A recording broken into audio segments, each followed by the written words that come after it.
During this dry season, it's set to be a harsh one, affected by the El Nino. But the El Nino will also bring those long period swells into the Caribbean. We could be seeing the effects of some of those northerly swells by the end of the week, if not closer on a Thursday. Seeing those swells pushing through Antigua, eventually reaching to Barbados, eventually coming down towards parts of the Windward Islands as we get towards late on Thursday going into Friday. Weather-wise, it's mostly settled and tranquil.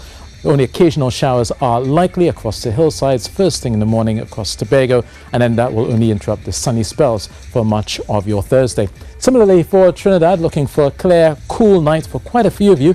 There is a chance of a brief shower coming across the northern part of the country, especially down towards Maraval into Blanchisches and Toco. Most of the cloudiness there may generate a few showers from time to time, but south of that it is mostly settled and it will remain tranquil through the morning and afternoon across central and the southern areas. By night, looking for a low of 22 degrees Celsius by day, 31 in Trinidad, 30 in Tobago, and it remains tranquil through Friday, Saturday and Sunday. It seems as though it's going to be quite a breezy weekend for both Tobago and Trinidad as we head towards the end of Sunday.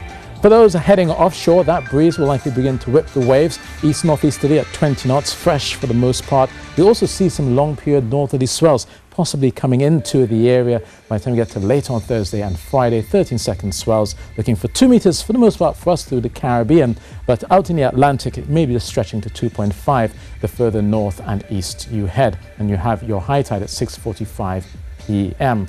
Now across the Atlantic, we've all been talking about those big wintry storms, and those are the main reasons why we've been seeing those long period swells being pushed into the eastern Caribbean. And after they do push the swells in, you do tend to find the line of cloud bringing a bit of cloudiness and showers there, and that's where it will stay across parts of Santo Domingo, Dominican Republic, up towards Puerto Rico and Antigua. So that's where you'll see some showers before yet another frontal system pushes into the Bahamas and Cuba.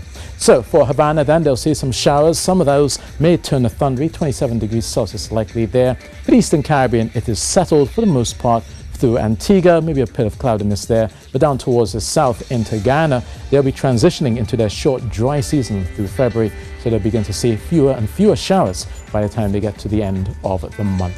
So that's your weather, and that's it from me.